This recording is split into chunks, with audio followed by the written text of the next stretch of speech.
सिगाङावनो आंनि YouTube channel नायगिरि नोंथांमोननो आंनि गोसो गोरबोनिफ्राय अननाय खुलुमनाय सिबिनायखौ गोरबोजों जासिहरग्रोयो। लोगोसे आसा खालामो दुखु खस्थ'जों सहायनानैबाबो नोंथांमोनहा मोजाङैनो मोजां दं आरो इसोरा नोंथांमोनखौ अराय सम गाहामैनो लाखिथों। आरो लोगोसे आंबो मोजाङैनो दङ, मथा मथि फ्रायैनो थैथ'वाखै रायजोफोर। दा बाथ्राया जाहैबाय नोंथांमोनहा एसेब्लाबो थाम्बनेइलाव नायनानै एसेबाबो बुजिबाय जानो हागौ, मिथिबाय जानो हागौ। दा बेनो आङो मोनसे गुसुं आपडेट होनो नागिरदों। नोंथांमोनहा गोरोन्थि जायोबा निमाहा हो। दा बेनो जाहैबाय बर्थमान दा सोलिफुबाय थानाय नैबे समनि खोथा। मानि फैगोन MP इलेक्सनाव जोंनि BPF पार्टिनिफ्राय टिकेटखौ सोर मोनगोन? सासेया दं जाहैबाय खाम्फा बरगयारी सार आरो सासेया दं जाहैबाय प्रिथिराज नारायण देबमेस। दा रायजो राजाफ्रा बे सानैखौ मानि बे सानैनि खोथाखौनो सिन्था खालामबाय थादों, टिकेटखौ सोर मोनमारगोन। दा रायजो राजाफ्रा दिनैसिम क्लियार मोनाखै, रायजो राजाफ्रा मिथिनो लुबैगासिनो दङ। दा MP इलेक्सनाव जोंना केन्डिडेटआ सोर जामारगोन बिनि फारसे अनेक सोंनाय फिननाय जागासिनो दं आरो बादायलायनोबो जागासिनो दं, नुगासिनो दं रायजो राजाफ्रा।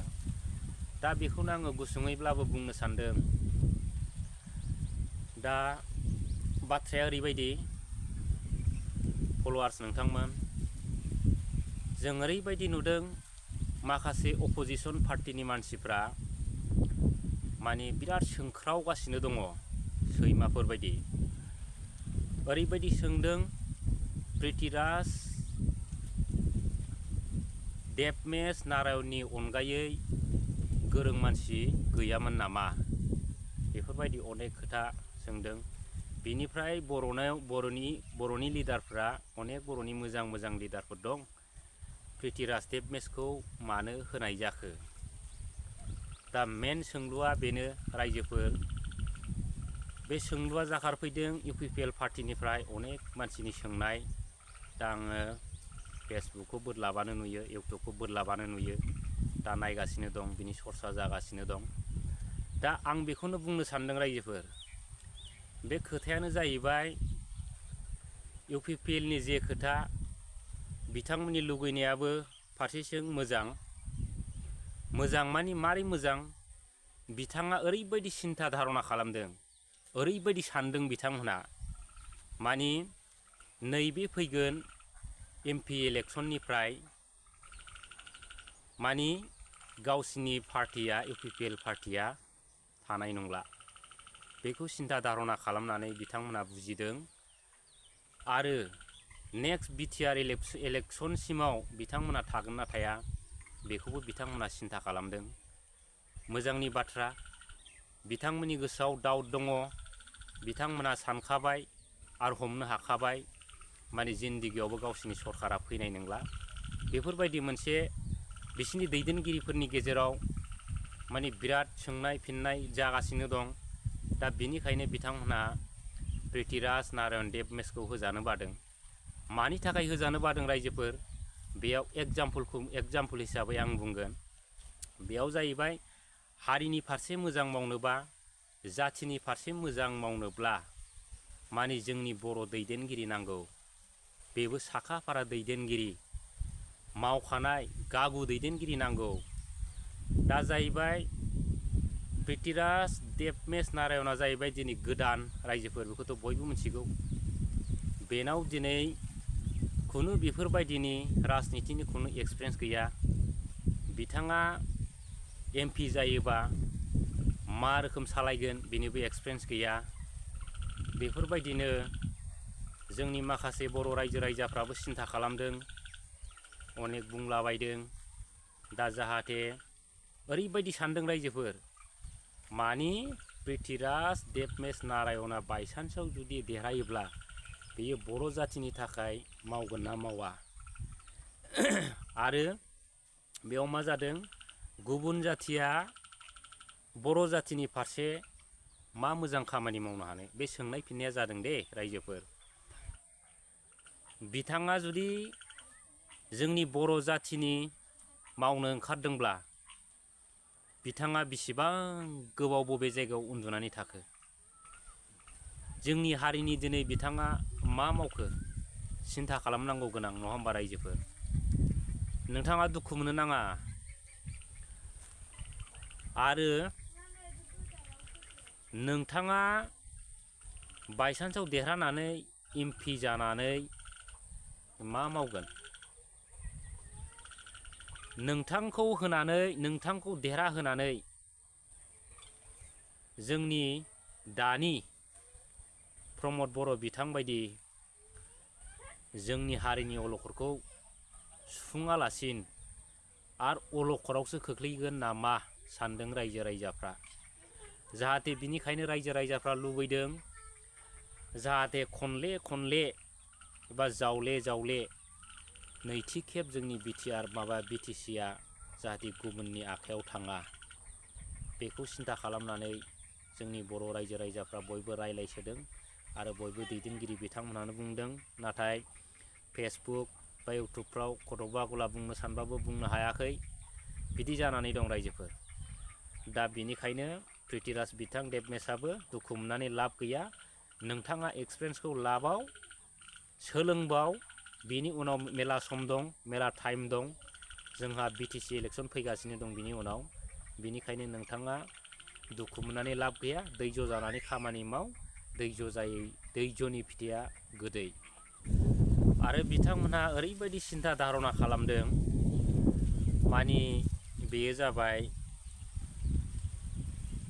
गोदान मानसिया सरखार जायोब्ला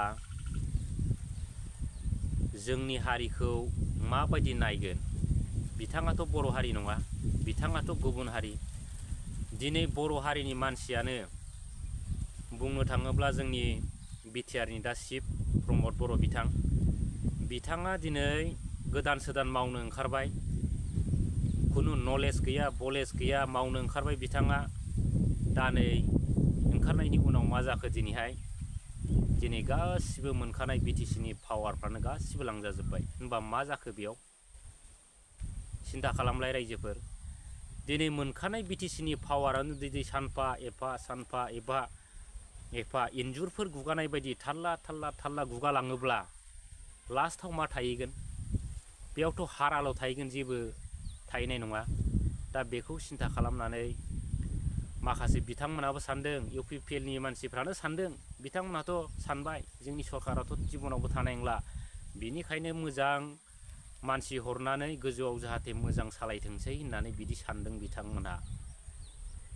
बे मोनसे पइन्ट दे रायजोफोर।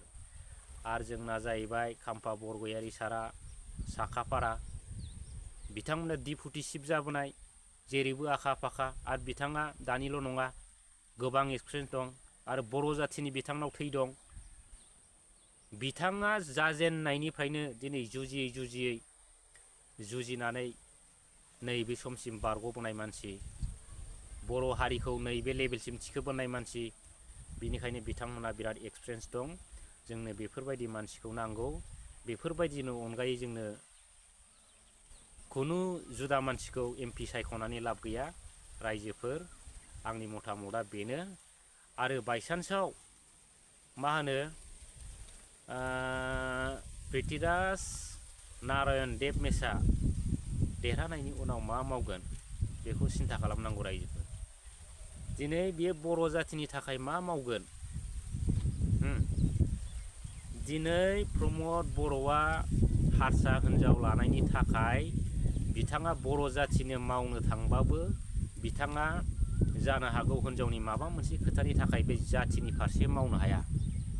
थिग बेबायदिनो जागोन। एग्जाम्पल हिसाबै प्रिथिराज देबमेस नारायणआबो बिथाङा जोंनि बर' जाथि नङा हिसाबै जाथिनि फारसे खुनु गुरुत्थ' लानाय नङा, खुनु मोजां खामानि मावनाय नङा।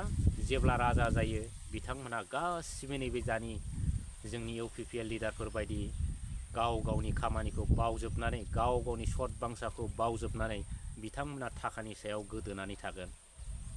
बे पइन्ट दे रायजोफोर। आंनि मतामताव पृथ्वीराज नारायण देबमेसआ टिकेट मोना आरो बिथांनो होनायबो जानाय नङा। नोंथांमोना नायलांबाय था। दा जोङो साननो गोनां नैबे समानो जाहैबाय जोंनि बर' जाथिनि थैनाय थांनायनि जोबथा दावहा। जोंहा बे दावहायाव देरहाथारनांगोन। बे दावहायाव जोङो जेरैबाबो UPPLखौ फेजेननांगोन। UPPLखौ फेजेननानै जोंहा हाग्रामा सारखौ देरहाहोनांगोन नांगोलनि सावगारियाव, आरो जोंनि गोमानाय BTCनि पावारफोरखौ आरो गरिब गुन्द्रानि गांनाय उखैनाय, जोंनि BTRनि गासिबो खहा जानाय बे बुस्थुफोरखौ जाहाथे जों मोनफिननो हायो। दा बिनि थाखायनो जोंनि थाखाय BTCनि थाखाय हाग्रामानिफ्राय साबसिन लिडार गैया होननानै आं सानो, आरो BTCखौ रैखा खालामनांगौआ जों बर' रायजो राजानि दायित्व'। बिनिखायनो जोङो हाग्रामा सारखौ जेरैब्लाबो सरखार खालामनानै जोंनि BTCखौ रैखा खालामनांगौ, आरो BTRनि सरखार UPPLनि सरखार प्रमद बर' UPPLखौ बे जायगानिफ्राय बिदाय होनांगौ। दा भिडिअ'आ बेखिनिल'मोन रायजोफोर। नोंथांमोननि सायाव आंनि बुंनाय होननायफ्राव माबाफोर गोरोन्थि आरो दस जायोबा निमाहा होदो। गावनि आंगो लोगो होननानै बेखिनियावनोसै रायजोफोर, एसेनोसै, दोनथ'बाय।